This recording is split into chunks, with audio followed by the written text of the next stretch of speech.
Análisis psicológico de Napoleón. Cuando termines este vídeo, te vas a llevar una impresión muy diferente sobre el gran emperador. Conquistó medio mundo, pero que en el fondo luchaba contra sombras que nadie veía. Napoleón Bonaparte, ese nombre que evoca batallas épicas y coronas imperiales, esconde una mente fascinante, llena de giros que te dejarán pensando.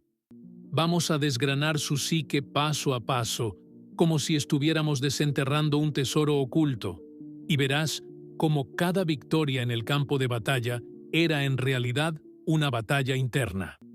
Prepárate, porque lo que parece un genio militar podría ser el disfraz de alguien herido desde la cuna.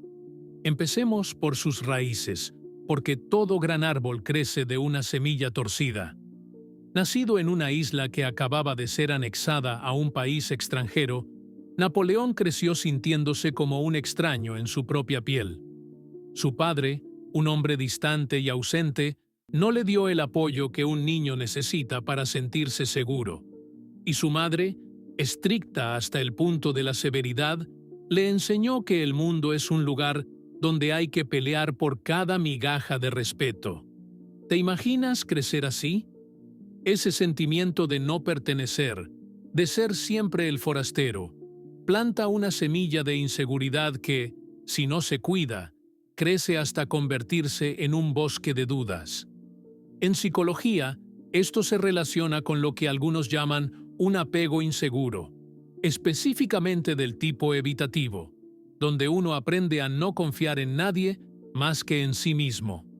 Napoleón, desde pequeño, construyó murallas emocionales para no depender de los demás, pero esas murallas también lo aislaron. Y aquí viene el primer giro. Ese aislamiento no lo debilitó, lo impulsó a buscar el control absoluto. Pero espera, porque esto solo es el comienzo de cómo esa infancia moldeó un emperador. Ahora, pensemos en su estatura. No era alto, y en una época donde la presencia física importaba, eso lo marcó. Se habla de un complejo de inferioridad, esa idea de que alguien compensa lo que le falta con logros desmesurados. Napoleón no solo lo compensó, lo transformó en combustible para su ambición. Imagina a un joven oficial, burlado por sus compañeros en la academia militar por ser corso y bajito. En lugar de hundirse, canalizó esa rabia hacia la excelencia. Estudiaba horas interminables, devoraba libros de estrategia y pronto se convirtió en un maestro de la guerra. Pero, ¿era pura genialidad o una defensa contra el miedo a ser insignificante? En términos psicológicos, esto se parece a un mecanismo de sobrecompensación, donde el ego herido se infla para protegerse. Napoleón desarrolló una autoimagen grandiosa, creyendo que era destinado a la grandeza, casi como si el universo le debiera el trono. Esto roza el narcisismo, no el vanidoso superficial, sino el profundo, ese que nace de heridas emocionales y se convierte en una armadura.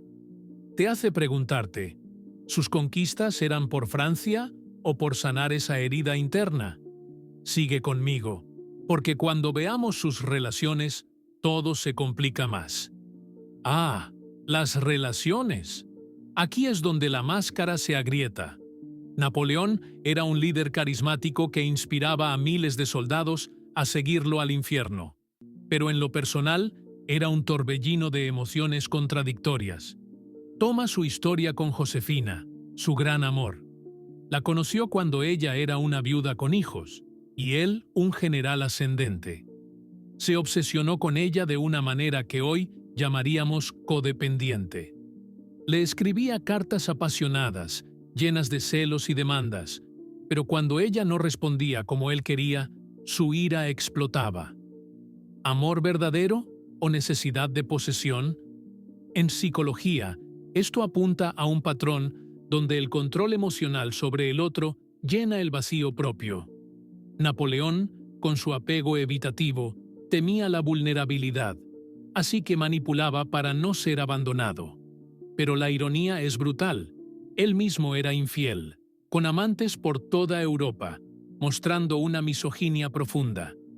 Veía a las mujeres como inferiores, útiles para alianzas o placer, pero no como iguales. Algunos lo atribuyen a esa madre dominante que lo hizo desconfiar del género femenino. Y en el campo de batalla, esa frialdad se extendía. Miles murieron en sus campañas, y él lo justificaba como necesario. ¿Empatía? Escasa. Esto evoca rasgos psicopáticos, esa capacidad para desconectar emociones y priorizar objetivos sin remordimientos. Imagina liderar una retirada de Rusia, dejando atrás a tus hombres en la nieve, solo para salvar tu pellejo.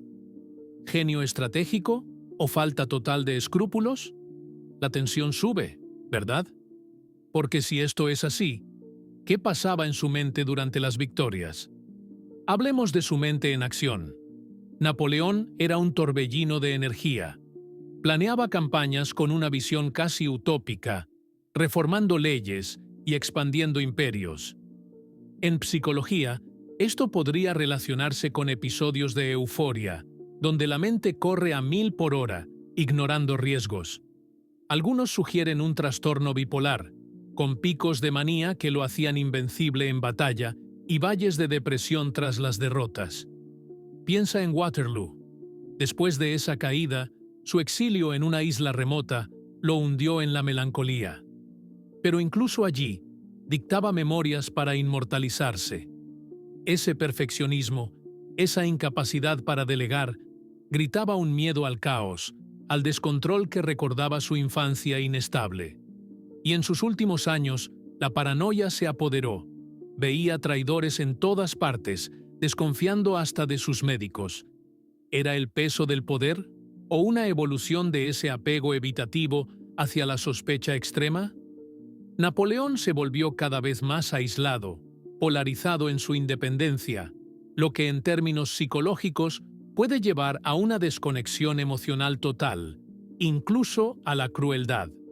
Sus decisiones, como el Código Civil que revolucionó Europa, mezclaban idealismo con autoritarismo. Reformaba para el bien común, pero siempre con él en el centro. ¿Visionario o tirano disfrazado? Cada capa que quitamos revela más oscuridad, pero también humanidad, porque al final, Napoleón era un hombre que buscaba significado en un mundo que lo rechazó de niño. Sigamos profundizando en su liderazgo. Inspiraba lealtad ciega, con discursos que movían masas, pero esa habilidad para manipular apunta a un carisma calculado. En psicología, los líderes con rasgos narcisistas usan esto para ganar seguidores, pero pagan un precio: la soledad. Napoleón rara vez mostraba debilidad, ni siquiera en privado. Su insomnio crónico, esas noches en vela planeando, podría ser síntoma de estrés postraumático de batallas pasadas. Imagina las pesadillas de cañones y sangre. Él las convertía en estrategias. Pero esa resiliencia era una espada de doble filo. Lo hacía tolerante al estrés, casi sin ansiedad, lo que algunos asocian con perfiles psicopáticos. Tomaba riesgos locos, como invadir Egipto o Rusia, subestimando enemigos por su ego inflado. Y cuando fallaba, la depresión lo golpeaba duro, como en su primer exilio. ¿Era bipolaridad o solo el ciclo de un hombre adicto al poder? La respuesta te sorprenderá, porque une todo. Su ambición era una huida forward, escapando de la indefensión infantil hacia la dominación total. Pero, ¿y si hubiera canalizado esa energía de otra forma? Esa pregunta nos lleva a imaginar alternativas, pero la realidad es cruda. En sus interacciones diarias, Napoleón era egoísta y codicioso, saqueando tesoros para enriquecer Francia, o sea, a sí mismo. Desleal con aliados, cambiaba bandos según convenía. Poco fiable, prometía y rompía sin pestañear. Esto pinta un cuadro de alguien sin escrúpulos, donde el fin justifica los medios. En psicología, esto se ve en personalidades con baja empatía, donde el otro es un peón. Pero había grietas. Su sensibilidad con Josefina, esas cartas vulnerables, muestran un lado humano enterrado. ¿Era amor o posesión? La obsesión revela inseguridades profundas, un miedo al abandono que lo hacía chantajista emocional. Y en la guerra, esa crueldad, ejecuciones, masacres, todo por el imperio. Misógino hasta el hueso, limitaba derechos femeninos en su código, reflejando resentimientos maternos. La paranoia final, temiendo envenenamiento, cierra el círculo. De compensador de inferioridad a prisionero de sus miedos. Si te ha gustado, déjanos un like, suscríbete y sigue viendo los vídeos que te dejo arriba.